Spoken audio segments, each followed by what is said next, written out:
Баршаңызға қайырлы күн достар, сіздермен бірге Фатима, менің каналыма қош келдіңіздер. Бүгін біз сүзбеден кекс жасаймыз, яғни творожный кекс. Бұл жердегі біздің кексіміз өте дәмді, жұмсақ болып жасалынады, және де үйдегі бар ингредиенттерден жасайтын боламыз. Қарасаңыздаршы, бұл жерде біздің кексіміздің қағазы жабыспай, әдемі алынып жатыр. Енді сіздерге ортасын бөліп көрсетейік. Біздің бұл жерде кексіміздің сырты қыдырлақ, ортасы жұмсақ, өте дәмді болып шыққан. Осылай сіздер де жасап көріңіздер. Ал ендеше жасауды бастайық. Ең алдымен ыдысымызға 2 жұмыртқамызды әкеп саламыз. Сосын кішкене ғана тұз қосамыз да, осы жұмыртқамызды жарты секундтай миксерлаймыз.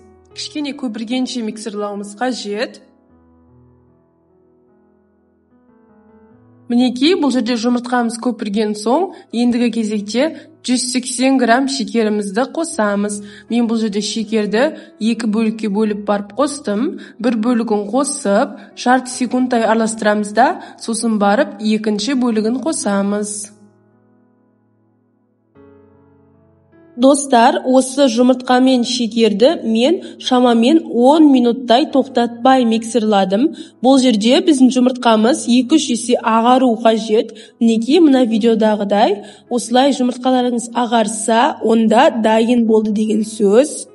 Ендігі кезекте бізге керегі 220 грамм сүзбе. Менде бұл жерде дүкеннің сүзбесі. Үйлеріңізде қолдың сүзбесі бар болса, қолдансаңыздар да болады. Сүзбемізді жұмыртқамызға, яғни ыдысымызға салып, тағы да 1 минуттай миксерлаймыз. Сосын ерітілген 70 грамм сары май қосамыз.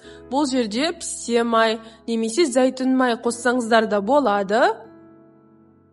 Сары майымызды қосып, жақсылап тұрып араластырамыз.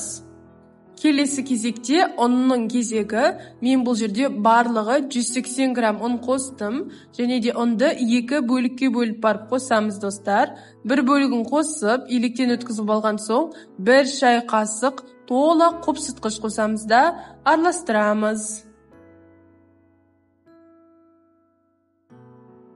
Ұнымыздың 1-ші бөлігін қосып, араластырып болған соң, енді 2-ші бөлігін қосамыз. 2-ші бөлігінде електен өткізіп барып қосыңыздар. Електен ұнды өткізетін болсаңыздар, сіздердің пісіріп жатқан тәттілеріңіз көтеріліп пісетін болады.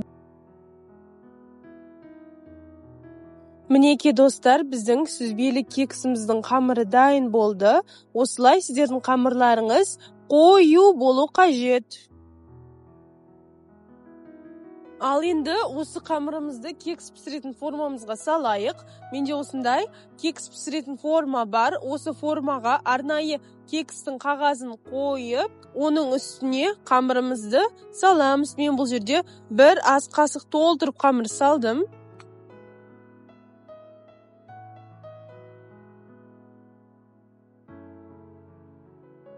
Кекстің беті әдемі және де тегіс болып піскен қаласаңыздар, онда сіздерге керегі осындай 1 қасықты суға батырып аласыздар. Сосын осы біздің қамырымыздың үстінен тегістеп өтесіздер. Осылай тегістейтін болсаңыздар, сіздердің қамырларыңыз тегіс болып пісетін болады.